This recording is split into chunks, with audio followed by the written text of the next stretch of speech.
Oke, jumpa lagi kita dengan Cak Ompong. Bagaimana kabarnya Bapak Ibu sekalian serta para sohibulane? Tentu semua kita dalam keadaan baik dan sehat.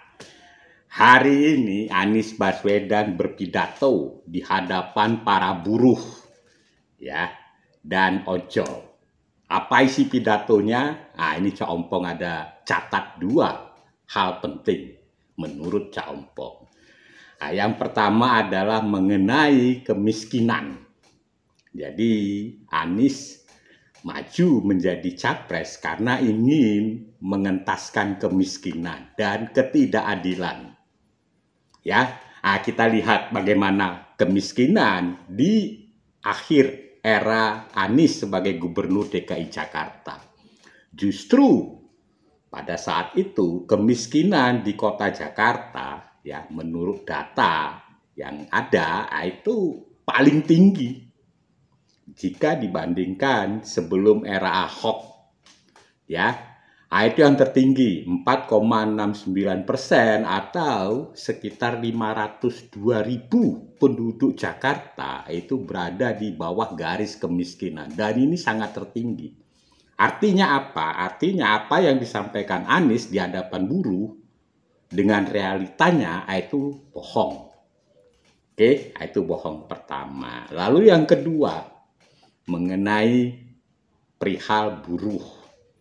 Ya, dalam pidatonya di hadapan buruh. Ya, jejaknya, rekam jejak seorang Anies, itu bisa terlihat ketika Anies ingin menurunkan ya tingkat atau harga agar buruh mampu membeli ya di hadapan para buruh. Nah, itu sampai ketua KSPI saat itu mengatakan sudahlah, tidak usah berbohong melulu. Nah, demikian kata ketua KSPI dan buruh ya pada saat itu mengeluarkan statement Anies itu gubernurnya sopan tapi pembohong. Oke, jadi sudah dua hal yang penting yang saat ini disampaikan Anies dan Cak Ompong langsung telusuri rekam jejak seorang Anies. Ternyata Anies itu pembohong untuk mengetaskan kemiskinan dan untuk memihak kepada buruh. Jadi penuh dengan kebohongan. Nah, kita kembali coba pada saat kampanye Pilkada DKI Jakarta, waktu itu ada debat dengan seorang Ahok. Ya, apa perdebatan yang paling hangat pada saat itu adalah rumah DP 0%. Nah, berdasarkan hitung-hitungan, itu tidak mungkin dilakukan. Karena memang syarat perbankan untuk rumah DP 0% itu sangat sulit terrealisasi. Tapi karena kepandaian Anies membodoh-bodohi warga Jakarta, akhirnya ya banyak orang yang memilih Anies. Apa jadinya saat ini? Nah, realisasinya itu hanya 0,03%. Ya, rumah DP 0% itu terrealisasi. Sampai-sampai ya Bestari Barus ya fraksi Nasdem yang ada di DPRD Jakarta yang mengatakan bahwa rumah DP 0% itu adalah program bohong.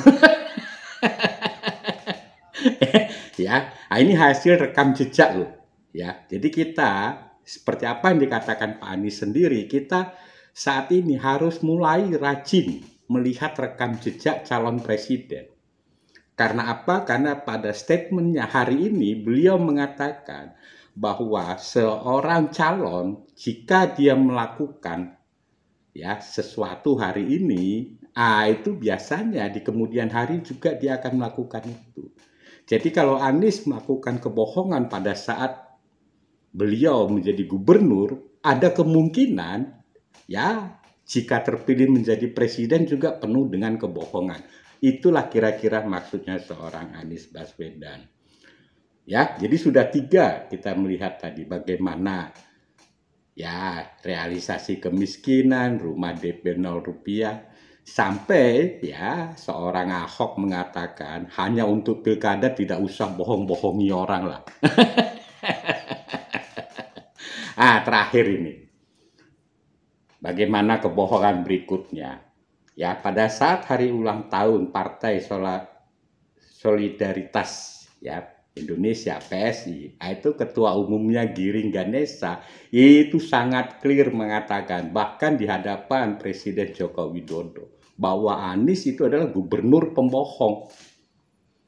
Ya, hasil pecatan Jokowi tidak bisa bekerja. Dan memang kalau lihat hasil kerja daripada seorang Anies saat ini, itu bisa terlihat ketika banyak pekerjaan yang dilakukan Gubernur Heru Budi Hartono.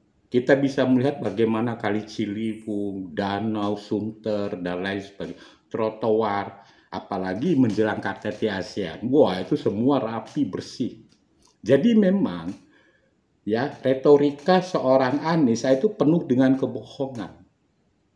Ini hasil telusuran ya rekam jejak digital yang kita bisa telusuri bersama. Jadi bukan Cak Ompong yang mengada-ada, tapi itulah rekam jejaknya.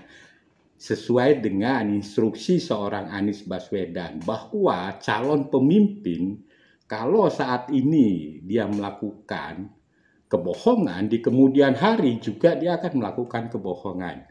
Demikian rekam jejak seorang Anies yang penuh dengan kebohongan. Oke, sampai jumpa lagi.